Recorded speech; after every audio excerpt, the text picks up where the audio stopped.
This episode is brought to you by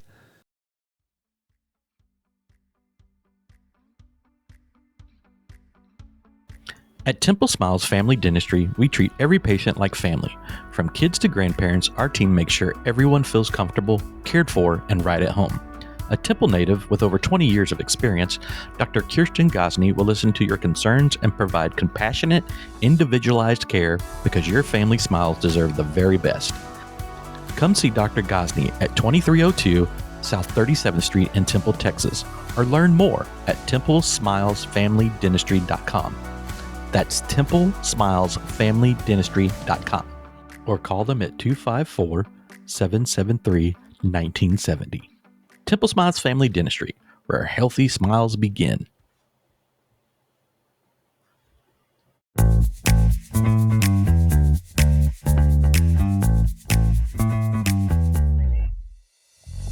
They'll talk about anything and to anyone.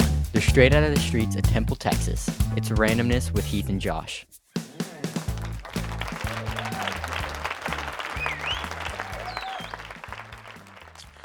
All right, we're back. What's going on, Josh? How you doing? I'm doing great. My socks matched this morning. Your socks smashed this morning. You're doing all right. You woke up, you turned the lights on before you dressed, huh? Yeah, this time. Yeah. Been there, done that. I actually had a blue and a black one on the other day, and I didn't notice it until right about the time I walked out the door, and I was like, yeah, man, I'll turn around here. And I was wearing shorts, too, and I'm wearing, like, some goofy socks. I was like, that would have been... Dude, I just noticed my logo thing here is just you. I'm not getting all of us. I'll move that in a minute. But anyway, that's what Josh looks like. It's a cartoon, everyone. So, yeah, I know I talked to you before we came on, and you didn't have a whole lot going on, but what is going on? Like, it's under wraps, but I can't talk about it. But I feel like I'm in limbo. You're in limbo? Yeah. There's a big transition going on in my life. Not sexual, but I was fixing to say, are you getting an addictomy? No, nothing like that. Right on. Well, we'll wait so we can hear the news once it comes out officially, I guess. But anyway, how's the rabbit doing? She's doing well. I got some different kind of grass for her to eat, or hay rather. So I don't know if you've ever heard. It's like Timothy hay. Timothy hay. Yeah, Timothy hay. I haven't heard old Timothy. Nuh-uh. So yeah, this brand is like she's not wanting it. She's not liking it. No, can't want that. Well, I guess if she gets hungry enough, she'll eat it. That's what's happening. All right, fair enough. That's kind of how I am when I go somewhere and everything they have has cheese on it, and I don't eat cheese, so I'm just like, damn it, I'm going to make do, and we'll scrape that cheese off. But anyway, you keep looking in the cupboard and the fridge, and you're finally like, you know what? I'm just gonna eat it. Yep, right. I gotta have something. Well, it's been a kind of a slow week for me too. To be honest with you, usually we have something. I'm trying to think if there's anything, but there really wasn't. But there was this one thing that's kind of funny because you guys know where I work down near this industrial area in Dallas. There's a lot of homeless people and there's these crackheads and all this stuff walking around all the time. And the other day I go to lunch, I drive back, and the lot next to us, there's just a man laying there, and he's using the what do you call it? The parking block for the place next door as a pillow, like literally. And because of where I've actually discovered a dead person once before. So I go over, I'm like, is he breathing? I don't think he's breathing. Oh, goodness. Yeah. So I go over and say something through the fence a couple times. He doesn't move. He doesn't anything. And I'm looking again. I'm like, I think his chest is raising. I can't tell if he's breathing or not. So what do? I got a rock and I threw it at him.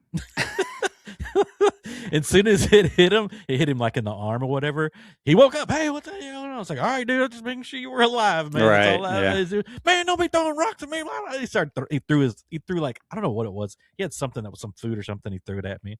I was like, all right, dude, my bad. I'm just making sure you're alive. He was pissed, man. I don't think he'd been to sleep in a while. Yeah. And he was in a good sleep. Don't woke him up. The fence was separating y'all, right? Oh, yeah. I definitely wouldn't have thrown the rock at him if there wasn't a fence there.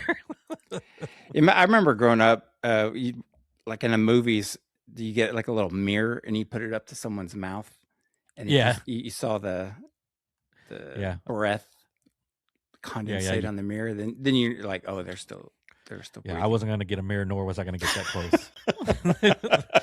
I could smell that guy from 10 feet away. I wasn't gonna get any Yeah. closer.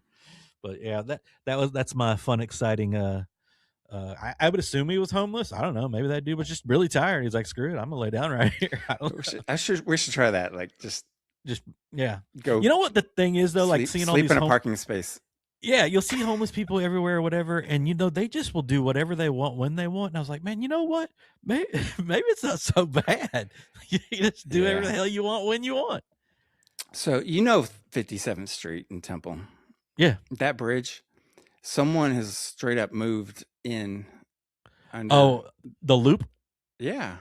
Really? Yeah, that's what happens. There's like so much stuff packed up under there. And even on top and around, and they've built like a little fort. Yeah, it's like totally. Those are here everywhere, and then they get so big and so whatever, they start calling them like tent cities or fort cities or they'll call them condominiums because they'll build and so many people are living in them. And I see them from time to time, and then the cops go in there and tear them all down. And about 3-4 weeks later, it's all slowly comes back, and they come back. But what are you gonna do? Well, bless their souls. What is it? God bless them. No, bless their heart. Bless their heart. But anyway, let's jump in. So it's episode 154. Guy I met recently that gave me a couple tattoos. Tattoo artist and shop owner Dave Woodard. What's going on, Dave? How you doing? What's happening, guys? How are you? I'm good. Welcome. Man. He's got that Dave Attell voice. Voice coming through, okay. Yeah, man. That golden radio voice. A little too much. How are you guys? Thanks for having me on, man. Yeah, for sure. Yeah, thanks for it. It's taken a while. We finally got it all figured out. That was just the last hour.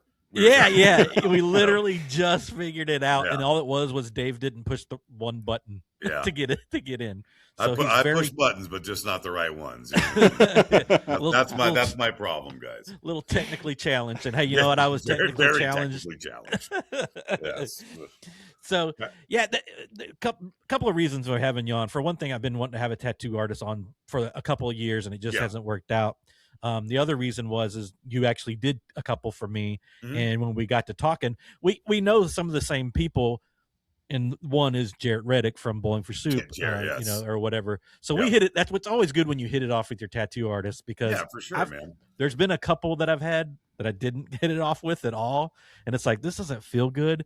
And I just on a whim came into your place, and I was like, that dude's tatted up, his head's tatted, everything. I want that guy. I've made a lot of mistakes. No, man, I was like, that's the dude. No, I'm kidding. Yeah, that's unfortunate that you had shitty experiences, because we were talking about this before, and that's one of the main reasons we opened the shop here in Louisville, other than it's just really close to my house. I wanted a shop that was just cool to come. Like, anybody can come in here, man. You know what I mean? Like, I know that. So, and I've been tattooing 25 years. I did piercings for a while before I started tattooing, but I've been in the business for about over 30 years. I started getting tattooed when I was 16. Now, that was back when it was the biker shops. So those were different shops, man. Like, it was like very intimidating. But the thing is, like, people are usually kind of intimidated to come into a tattoo shop anyways, whether they have a couple or not, or whether it's their first one or whatever. So we always want to make people kind of feel comfortable. It seems like the last like 6 to 10 years, a lot of the new crop of tattooers, and they get good really fast. Like, they get good at tattooing really quick. Or a lot of us older guys, like, it took us just a couple of years to like figure out how to put it in the fucking skin, man. You know what I mean? Right. Like, I guess this is right. Trial and error. But one thing that they definitely missed out on was customer service, and how to deal with people and how to talk to people. Right. And you got to, like, they just cop this attitude, like, well, I'm a tattooer and you're not, and da-da-da-da. It's like, that may be true, but have you been on Amazon? Because anybody can be a tattooer, it seems like now, not really be a tattooer, but claim to be a tattooer, I should say, because it's definitely not for everybody, Yeah.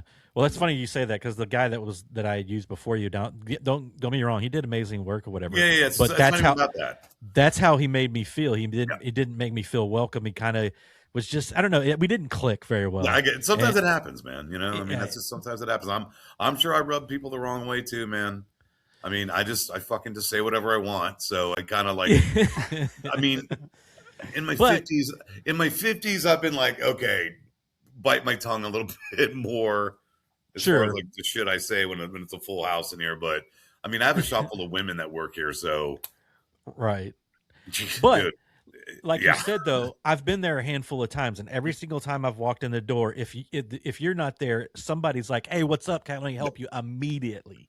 That's just good. That's just good behavior as a person, anyways. You know what I mean? Especially if you're coming into a place of business. I mean, I understand you're not going to say hi to everybody you walk past, but if you're coming into a place of business, I mean, obviously you're there for a reason, for questions or to get service done. Everybody just wants to feel welcome, man.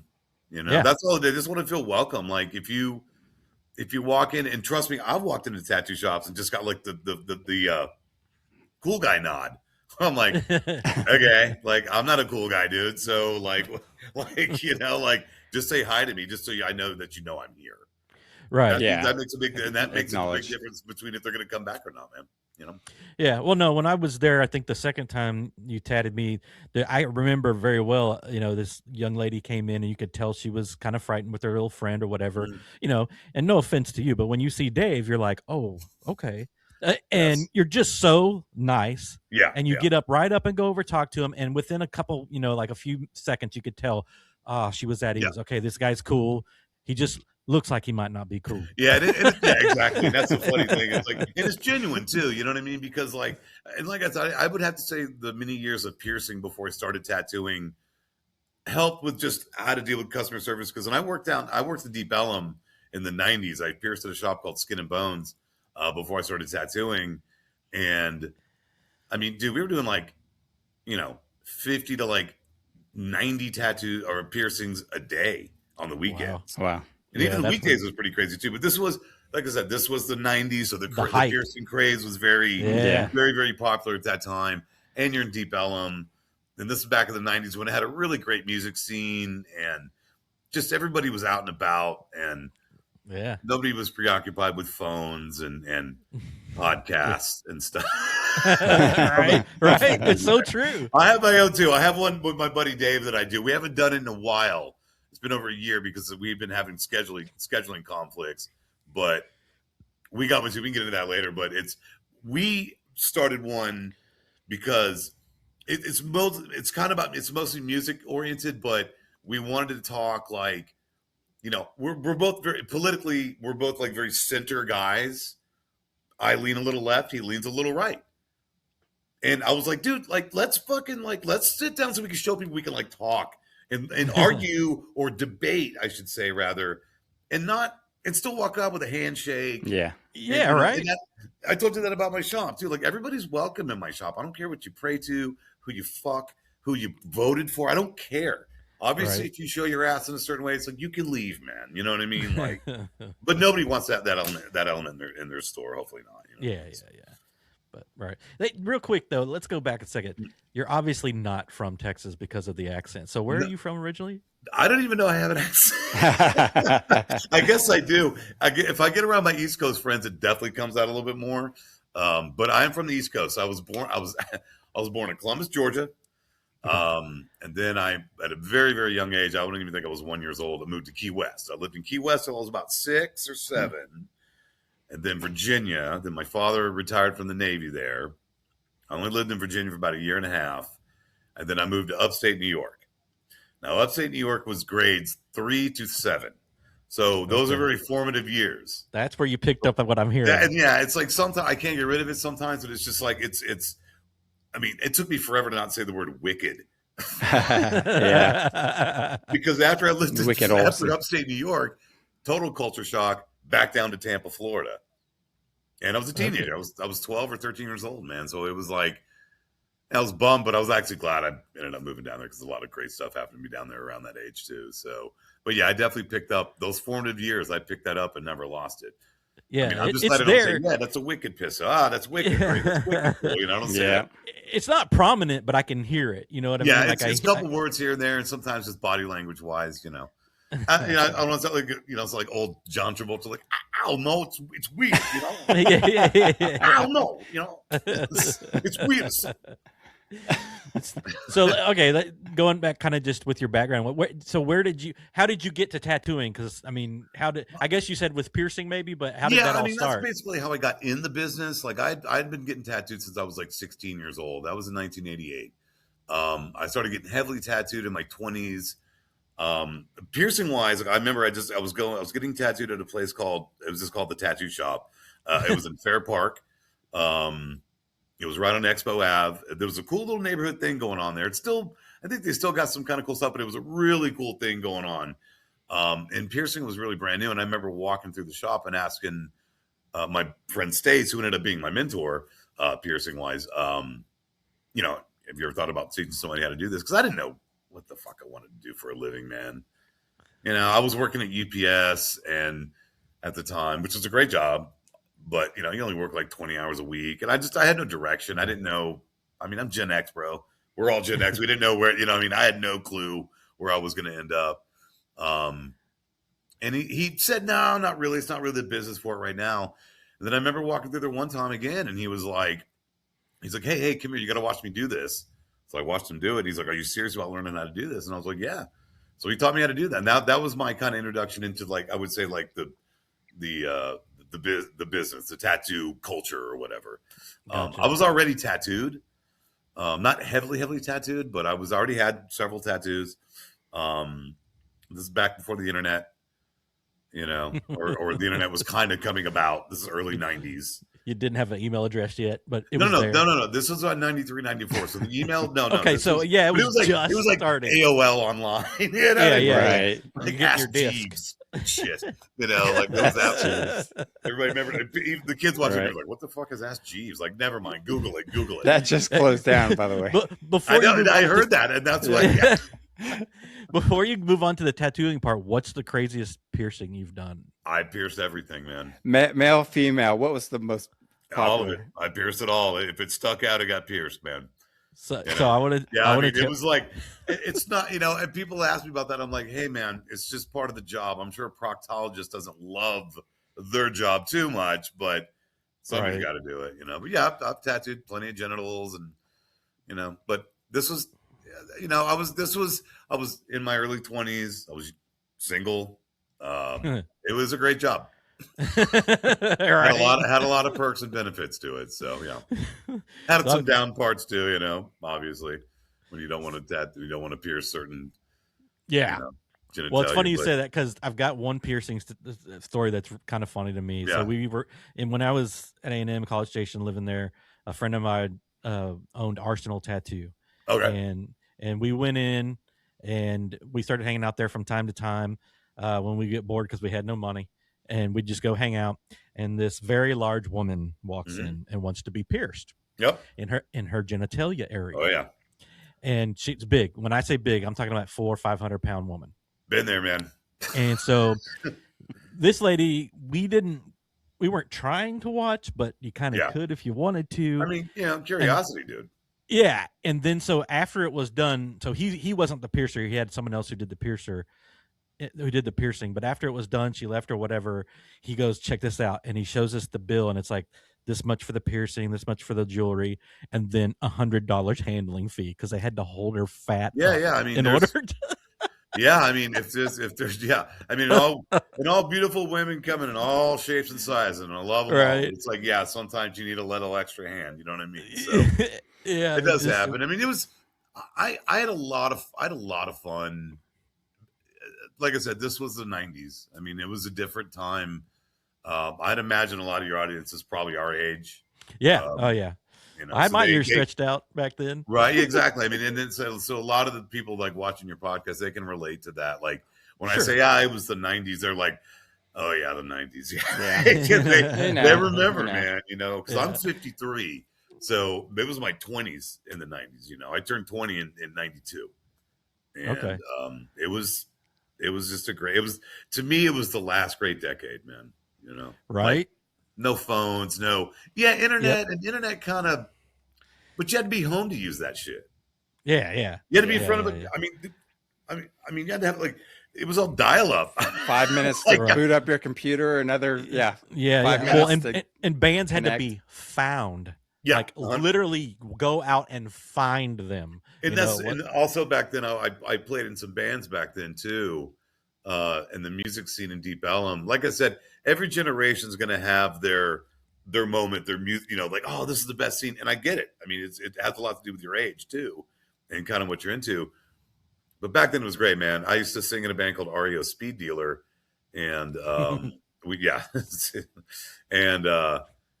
man, it was just such a great time to be alive. I mean, all these bands, like you can go down on a Wednesday night and go see the Toadies at some show. And this is before they were big. They were like not even big yet. You know what I mean? Like, Hagfish playing down the street, Ugly Mustard, Last Rites, like funk was really big back then too.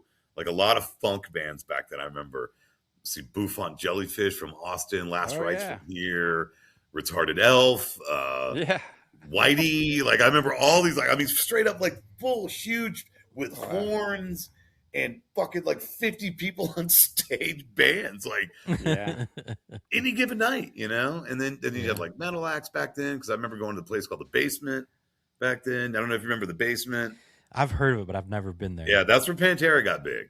Oh, okay. In fact, if you watch the Cowboys from Hell video, that's where they filmed it. Oh, that's where that is? Oh, okay. No. Yeah, we did a lot of Dada and like, Trees, obviously, and Trees, yes, all of those places and whatnot. But yeah, no. I remember when Trees opened, they didn't even have a liquor license. I went and saw Social Distortion and Gangrene, and they didn't have a liquor license. I think it was BYOB, or I don't even know if they have liquor on premises. But I was at the Nirvana show when Kurt Cobain got his ass kicked. Yeah, that was awesome. That was my buddy Turner that did that. That's awesome. All right, let's steer back to the tattooing for Go on. Sorry. Again, guys, I'm jet lagged, so I'm going to steer off and shit. Yeah, so. No, this is great, because I knew you were going to go on tangents because I've been around you enough to know. So it's all good. Yeah. No, this is perfect. Okay, so, but when you get into tattooing, like, how does that work? Like, how do you start? How do you practice? How do you, So I'd asked a buddy of mine for a long time, I asked who I still consider a mentor, a guy named Richard Stell. Because when the piercing shop was connected to the tattoo shop, it's two different businesses. So Skin and Bones Piercing and Paradise Tattoo. The Paradise Tattoo was the owner. Richard Stell was the owner. God rest his soul. I miss him so much. He died about 4 or 5 years ago. He was just an amazing tattooer. He definitely had his issues. He's a very outspoken man. But he just did incredible work, and the tattooers he had work for him were just incredible tattooers. And I drew a lot when I was growing up. Not sure if I was good at it, but I doodled, I drew, I liked to draw. And eventually I wanted to learn to tattoo. I'd asked him for years, and he, no. And I finally was like, hey man, I'm not just some dude off the street. Like, why not? Right. He was, and I didn't understand it at the time, but I get it now after tattooing for 25 years. He's like, I can show you what not to do. He goes, I've had 3 apprentices. Two of them were a success. The other one, don't even know what happened to him. He goes, I'm just going to leave it at that. He goes, I'll just start drawing and painting tattoos. That's all the information I can really give you. So at that point, I asked my buddy Ricky Lauercade, who owned a shop in San Antonio, and he was like, yeah, I'll take you on as an apprentice. So I was still piercing at the time, but I remember piercing took quite a bit of a dip, business-wise. This is right when Deep Ellum was kind of going through its first implosion.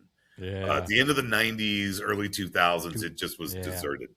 Yep. A lot of crime was going on, a lot of fights, a lot of kind of rogue fucking cops down there as well. I saw a lot of cops doing shit that were definitely underneath their oath.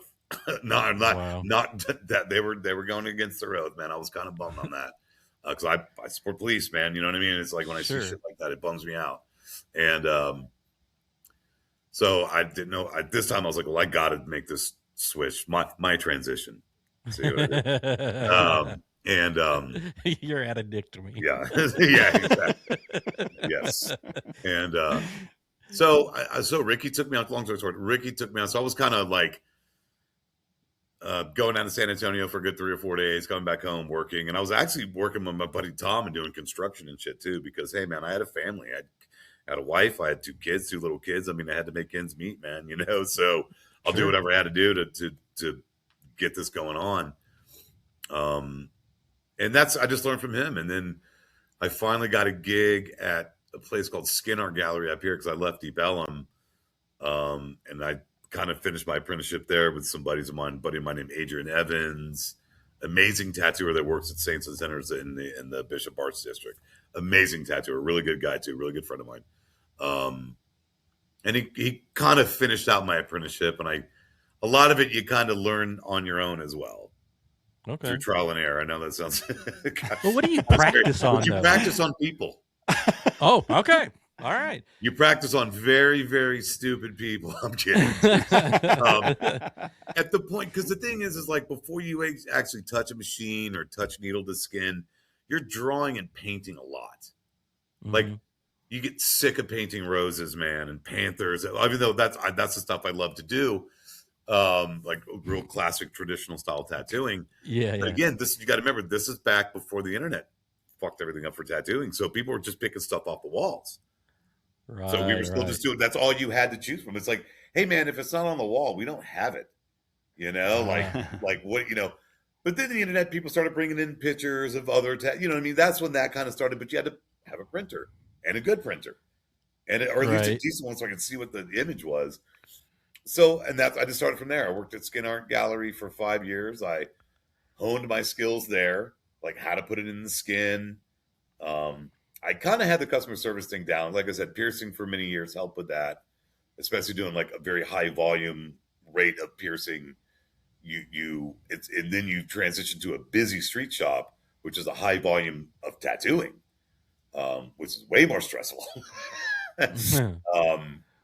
And it was in Addison. Skin Art was in Addison. It was right on Beltline and Midway. Oh yeah. So It was busy, dude. It was cranking, bro. Like any night of the week. I mean, we were just walking out with pockets full, man. It was nice. It was a great era in tattooing.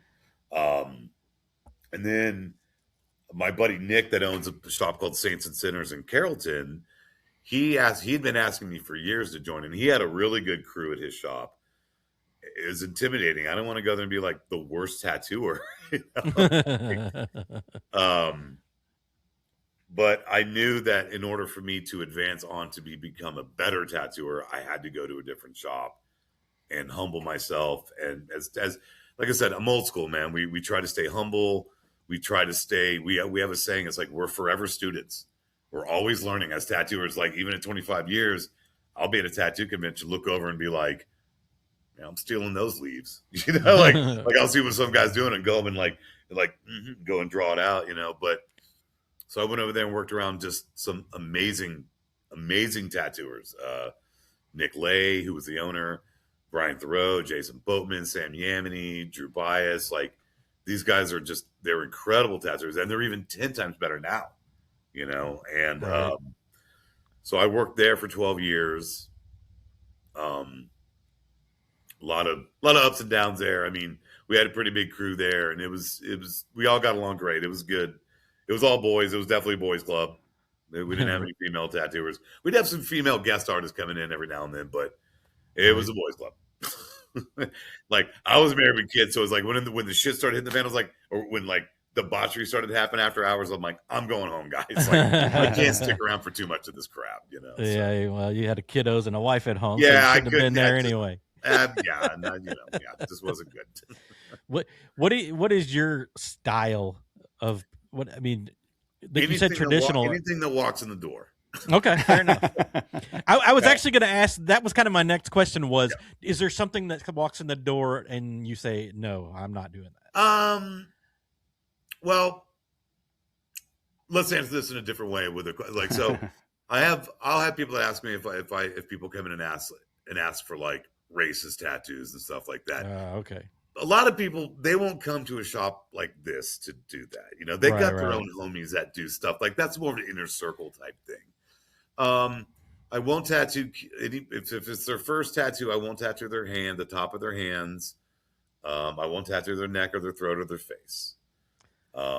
If they have a couple tattoos on their arms and they're below their elbow, stuff like that. I'll do your hand, maybe your neck if you're kind of, but the world I come from is like, you have to earn those, And a lot of kids these days, they just want to be instant cool. They don't want to, right. we call it the Warped Tour bodysuit, where it's like they're tattooed from like here to here, and then all this right here. Then they wear a hoodie. Yeah, right. That guy looks mobbed up. It's like he's not. He's wearing the outer image of it. You know what I mean? So we call that either the South California bodysuit or Warped Tour bodysuit, because that was all the kids that were going. They look just like that. I mean, and they come and they want to get something else, and they take their shirt off, and I'm like, Jesus Christ, dude! Torso, and you did your throat first, like. That's just put that in your hands and your throat first. Like, what the fuck, Like, that's funny. But just, the kids they're killing me these days, man. Well, Pay to play is like, yeah. When I came in, like I immediately showed you what I wanted, and you're just like, I'm doing that. Oh yeah. No, you had a great or whatever. But that's because we're old school skate and music people and whatnot. But I just wondered, if there was something you're against. No. It would be more placement. Okay. The only time that I ever say anything to anybody if I think it's going to look bad. Sure. But I'm even professional about that. It's like, cool, you want this? Like any tattoo that comes to the door, I'm excited to do. It can be a fucking semicolon, and I'm excited to do it because they're coming to my door. They chose my shop to come into, and it means a lot to the person. Yeah. Like I think a lot of tattooers, they tend to forget, like, it's not about them. It's about the client and the customer that comes in. Yes, it may just be this like shop minimum little dot and whatever, or little signature or whatever. But to them, it's everything.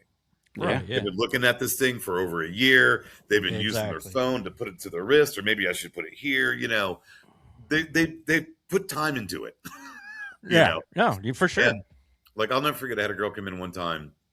She came from a shop that's semi-close. I forgot the name, but she came in like very distraught, and I'm like, hey, what's up? She's like not even hi from her. She was like, I just want to get a quote on this tattoo. And I'm like, okay. I'm like, what's going on? She's like, well, I just came from the shop. And they quoted me like $400 for this. Now, granted, I hadn't seen the tattoo yet. It might have been a $400 tattoo, man. But I could tell that it probably wasn't. She was probably something small and cryptic and whatever it meant, you know what I mean, to her. And she showed it to me, and I was just like, yeah, that thing's like $80 to $120 in my shop all day long. Like, it's like, why did they quote me that? I said, because that image was beneath them.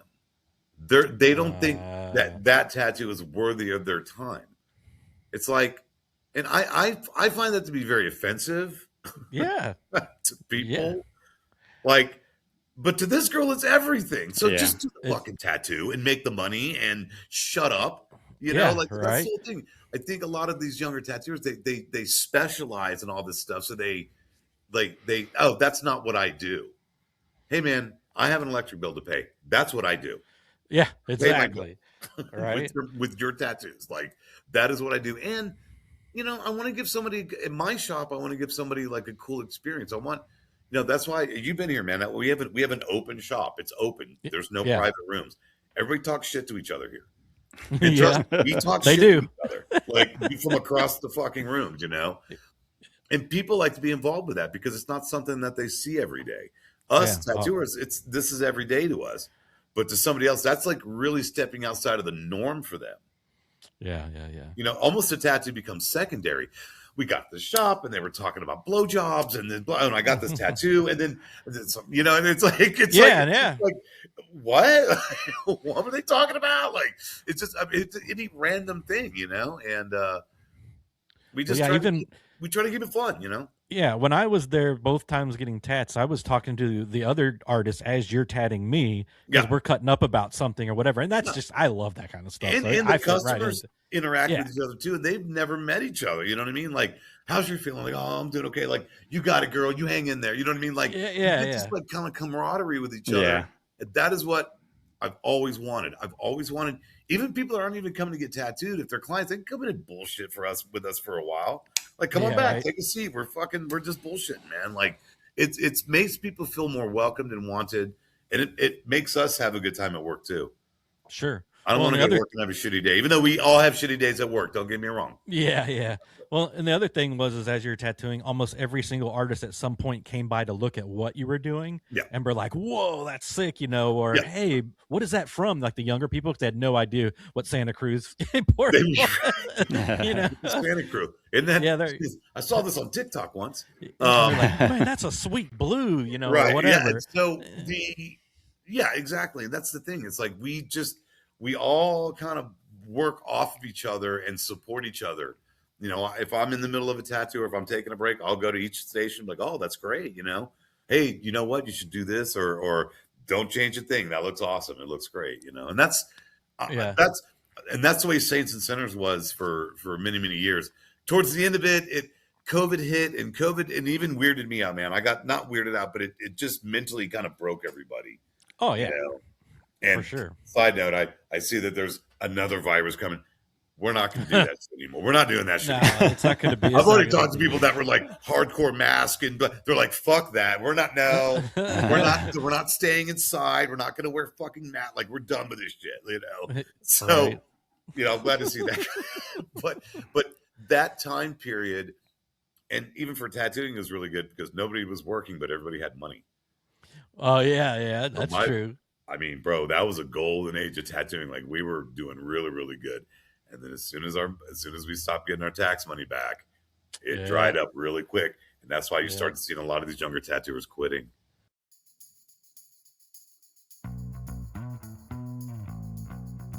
Ready to secure your financial future? Whether retirement is near or far, it's time to take control. Talk to W. Marcus Hinn, a certified financial planner professional specializing in retirement investing and planning. Mark's goal is to help clients find peace of mind by creating customized strategies to help grow your wealth and protect investments. He'll tailor a plan to fit your unique goals, lifestyle, and dreams. Start today. Reach out to Mark and start your journey towards a confident, stress-free retirement. Find him at wmarcushen.com. That's WMARCUSHENN.com. It's your future. Let's plan it.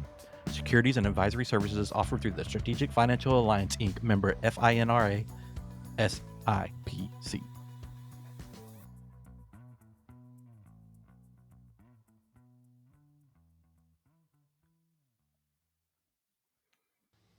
Yeah. I was going to go back to, like, when you were talking about telling people placement, like, I originally wanted to put this one, this is that Bowling for Soup's new thing. I wanted to put it, I think, here, and you're like, no, not below there, because the wrist is probably gonna not look right or fade quicker and all that stuff. And I was like, okay, that's fair. Probably with size, I think, because some of the images in it. The placement. I mean, that's like I said, that's the only time I'll ever give my advice. Like, we could do it there, but it might look better. It might fit better here, because I think size wise, we had to do it at a certain. But other artists wouldn't do that. Yeah, they'll just do anything that you ask. They're just like, okay, if that's what you want, do it.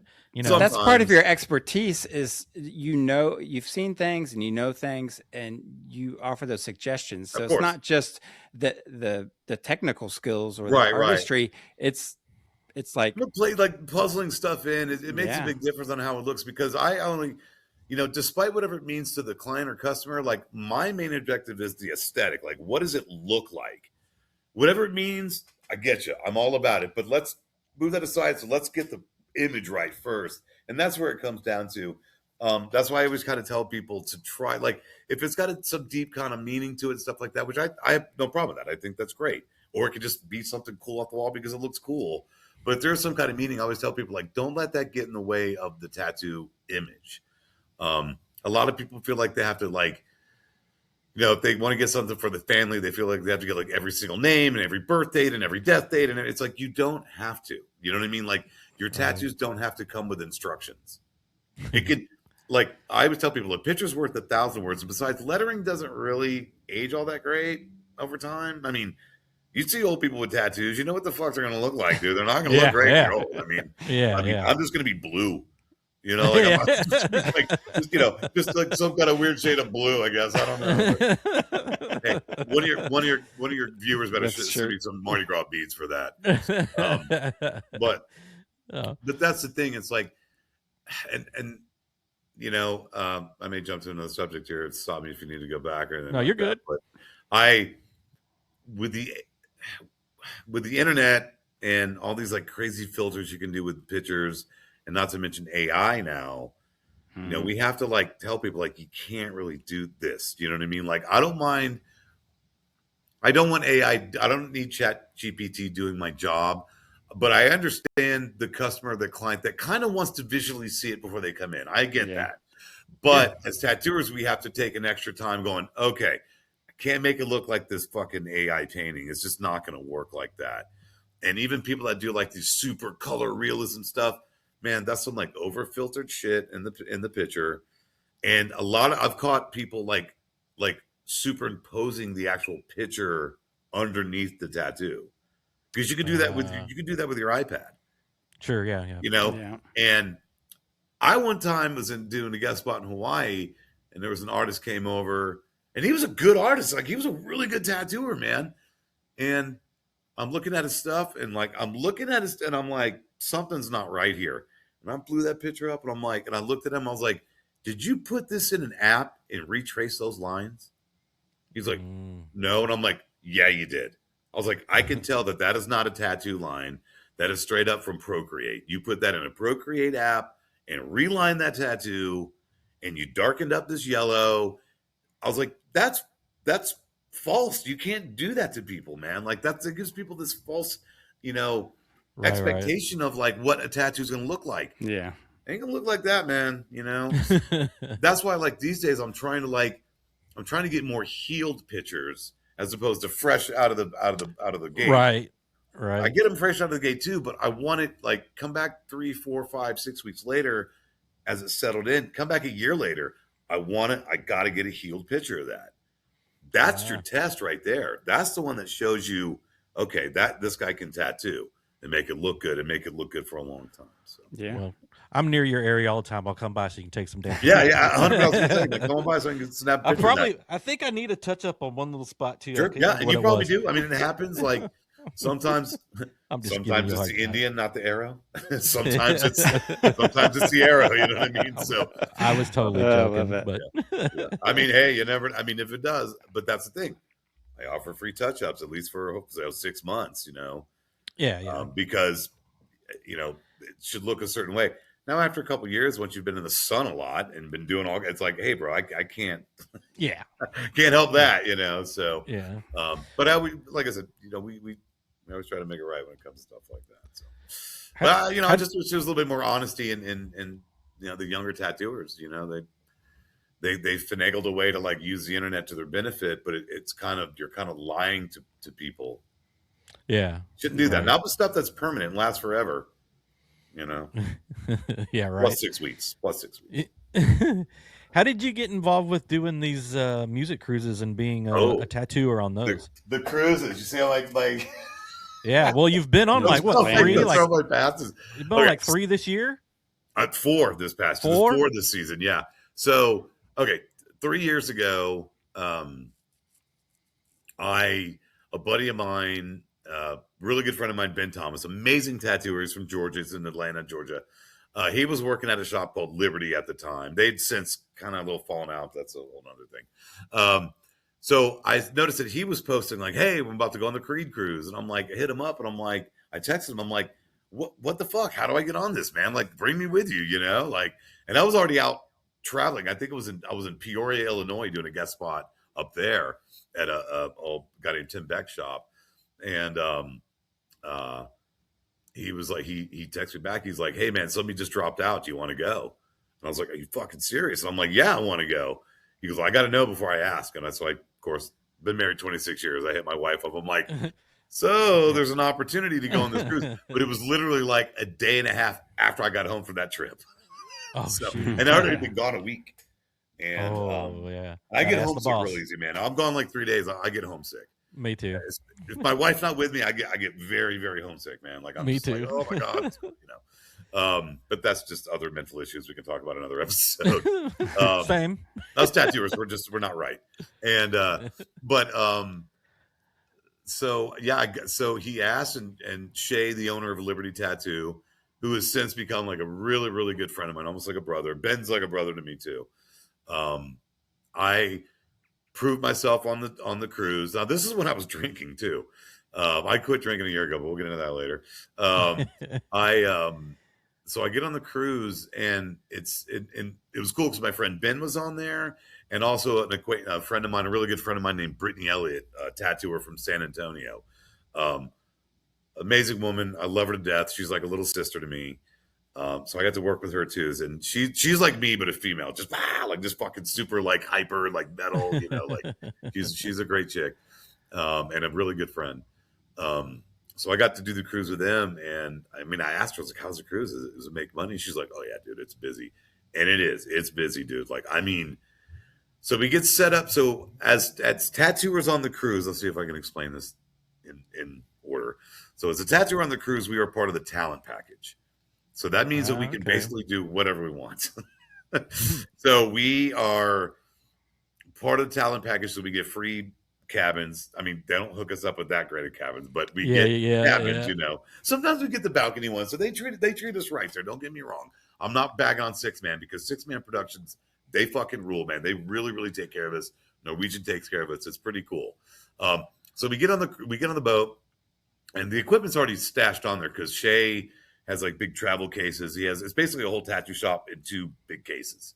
Right on. So we get on there, and they usually set us up in the high roller room in the casino. Oh, nice. Everything's all covered, everything. So we set up a shop in there.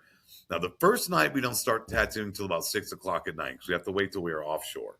Yeah, I have to be so far offshore. Yeah, we have to wait for a certain amount of miles or something like that for to be in international waters. So this was the first Creed cruise. This is the first one they've done. I happened to do the first one, and so we're all on the pool deck. And funny enough, and I'm not a Creed fan. I'm more of a punk rock dude, more metal. I'm Black Flag, Dead Kennedys, Slayer, Megadeth, kind of. I'm that kind of guy. But I like all kinds of music, but definitely not Creed, like the late '90s rock fan. Like, I just not, You're not rushing to see Alter Bridge. And definitely, and I used to bag on him quite a bit. And my friend Brittany, Brittany's a metal chick. She's like Slayer, Napalm Death. Like, she's a rocker. You know what I mean? She's like, oh no, you'll dig these guys. I'm like, whatever, Brittany. They're fucking cheesy. Blah blah blah. Take me higher. So they come on. They're playing the pool deck, and it's outside. This is just packed. I mean, there's like 2,000 people on this pool deck. Oh yeah. Oh yeah. No, it's packed. It's like a big cruise. It's Norwegian. It's huge, and they start, and they're rocking, man. And their songs that got them popular are probably their more wimpier songs. Yeah, they have some. Because they were playing, and they were like, it was, like I said, not my cup of tea, but it was definitely heavier than I expected it to be. Right. And I just remember watching them, and I'm like, God damn it! I'm just like, and I look over to Brittany, and she's just like, yeah, I'm like, she's like, what? And I'm like, okay, Brittany. I was like, I'll eat some words. I mean, because they really were like. Yeah, they're heavier than what you think. They were crushing it, man. I have to admit. I mean, like I said, I'm not going to run right out and download the album or anything like that. But it wasn't. It wasn't what I was expecting. Yeah, well, it's different when they're good live too. That's the other. Yeah, thing. Live always makes a huge. And they sounded phenomenal. And they were tight. His voice is on top. I mean, they sounded great. But there was a lot of great bands on that cruise. It was Creed. Filter. Oh, nice. Yeah, this last one, it was Collective Soul was on there. Living Color was on this last one I did. Wow. Yeah, they were. Oh my God, they were amazing, dude. Cool. That's why I wanted to see them. Yeah. So, anyways, so we set the shop. Set the shop up. So we worked the first night. It's like 6 to 11, and it's busy, man. We're busy as hell. Like, we're knocking out tattoo after tattoo after tattoo. So the next day is a longer day. That's noon to 8 or noon to 10 sometimes. It's busy, that's man. By the end of it, I am just worn out.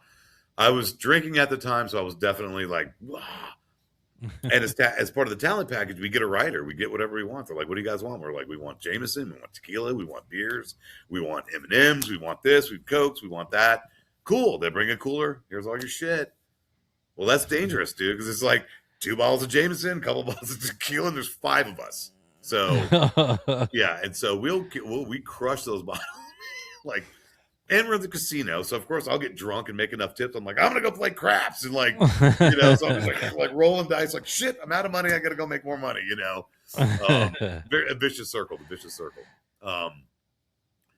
So that cruise in particular, the first one I did, that was the only cruise I did that year because that was the only one that somebody had dropped off. So I proved my worthiness. I did nice tattoos. As you can tell, I'm quite a bit of a spectacle behind the booth. I'm loud. Everybody loves my voice on the ship. Like I'll do this thing where like, hey guys, what's up? Ladies, how you ladies doing? You know what I mean? I just switch it a little. I'm such an asshole. But so I proved myself on the cruise. I can hang, I can tattoo, I can do good tattoos, I can be good to customers, because that's a major thing on there. Because if you're a fucking dick, they'll go tell Six Man. They'll go tell the production people, like, fuck those guys. You know what I mean? Like, Six Man be like, we'll find another shop. Wow. And it's like, and Shay's been doing them for 14 years. He's been doing them since the Kiss cruises. And they got it down to a science. So Shade called me at the end of that year and was like, hey man, he's like, so this next season I got 4 cruises. You want on them? And I'm like, yeah, which ones? He goes, I'll give you a list of them. You can pick the ones you want. So I picked, I did one called Boots on the Water. That was a country one. Now that was a more like kind of 90s country. It was like Jody Messina, Little Texas, Lone Star, a lot of great bands. Pam Tillis was on there, man. Let me tell you something. Her voice, and she looked amazing. She looked really good, man. And she's an older woman, man. But she is. Her voice, man. I'm telling you right now, man. That woman could sing. I did really good on that. That was the last cruise I was drinking on. My wife came with me on that cruise. And, had to dial it down. Yeah. No, I was not dialing it back on that cruise at all. I didn't care if she was there or not. I mean, I remember one incident where I'm just like, I'm half naked on that boat half the time I'm on there anyway. So I'm like shirtless, and I'm like, me and this guy named Jason Harms I was tattooing with. I'm like, come on, man, let's go play some craps. So I grab the whole bottle of fucking Jameson, walk over there, me and him just shirtless, and go to the craps table, let's put that bottle down. And my wife comes up behind me. She's like, nope. Grab the bottle. She's like, we're not doing this, dude. So that particular cruise, I did that cruise. And then she went home and I had a tattoo convention in Tampa to go to. So she could tell through social media, just the party continued on. Right. Like, I get home and she's like, all right, cool. I'm glad you had fun. Because the tattoo convention, it's a lot of homies we haven't seen in a while. So we get wild, man. We get drunk. We party, man. It's a big kind of family reunion, especially this one in Tampa. A lot of old heads. And, yeah, I had a good time. She's like, you got 3 more cruises this season coming up. I'm like, yeah. She's like, I've got some concerns. Okay. She's like, I've watched you get hammered for like 13 days straight. Yeah. She's like, I wasn't much of a drinker, but I started realizing around that point that when I was drinking a lot, like in one sitting, you know what I mean? Like not necessarily like all the time. I never was cracking beer open when I get home from work. But she was just like, yeah, dude, you got to. So I decided to quit. Yeah, I decided to quit. And I did 3 more cruises after that.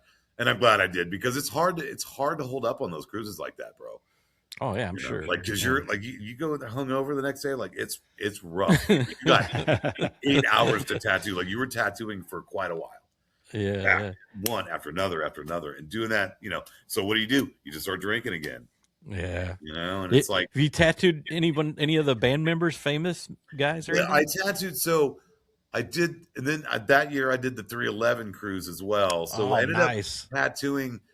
The guitar player got tattooed, but not by me. But I ended up tattooing all their wives. I took the hit on that one.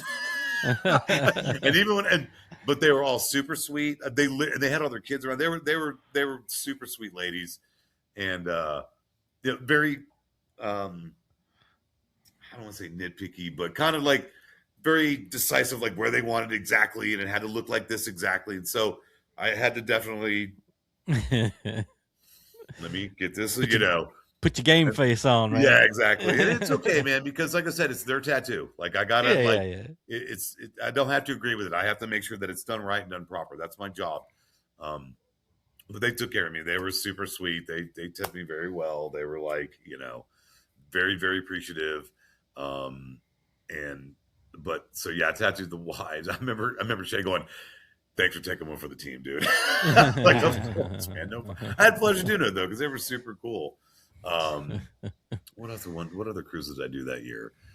I did Boots. I did 311, and then I did Underground Garage Cruise. I thought I did one more too. Or maybe I only did 3 that year. I can't remember. But the next year I know I did 4. This past year I did 4. I did the Emo's Not Dead cruise. Oh, I bet that was awesome. Yeah, that's like I said, my stuff. And that's the thing. It's not necessarily my forte in music, but there was like Hawthorne Heights was on there. Nice. And that's all I can remember. Was that one was Yellow Card on that one? I think so. I think they were on that one as well. There was a lot of bands because it was on the bigger boat this past year. This is the past year I did the Emo cruise. This is the past year I did it. They're so January. expensive, man. It's big. You can look it up. I'm cruiser. Like I've done like 20 cruises. I've done a ton of cruises, but I've never done one of those. You got to do those, man. I want to, but they're expensive as crap. But dude, check it out though. You get to see every band that you're going to want to see within a year in 4 days. Yeah, and up close too. Very up close. They do autograph signings. They do question Q&As. You have different schedules so that you can go see them in this club that's in the indoor. You can go see them at the smaller club. They have a small called the Spinnaker that's like really like you're like Club Dada style. Like, like right at the stage is like that tall. Like that's cool. And it's really cool. Like I said, not my forte in music, but all the people on the cruise get super cool tattoos. They were all getting big, cool, badass traditional tattoos, man. Like cool stuff, dude. And then so 311 cruise, and then I did the Underground Garage Cruise. That was the one I really wanted to do. That's the one that the first year I did it, it had Social Distortion, L7, Rocket from the Crypt. L7. It was amazing. It was like Super Suckers were on there. Reverend Horton Heat was on there. Oh, nice. Which I know those guys. I've known those guys for years. I mean, we talk about the 90s. My bands have played with Jim and Reverend Horton Heat for like many shows. And I remember I got there and I told John, the drummer, I texted him. I'm like, hey, don't tell Jim I'm here. Or Jim or Jimbo, don't tell him I'm here. So I go up there. They're all having lunch. And I sit down and Jimbo's like, hey, man, what's going on? And Jim's like reading the paper. He flips it down. He's like, David, what are you doing here? Like, I'm working on the boat. He's like, you work for the boat? I was like, no, I'm tattooing on the boat. So it was great seeing those guys. It was good seeing Dallas, Yeah, I had some friends from Dallas on that cruise too, like that I've known for many years. So it was a good time.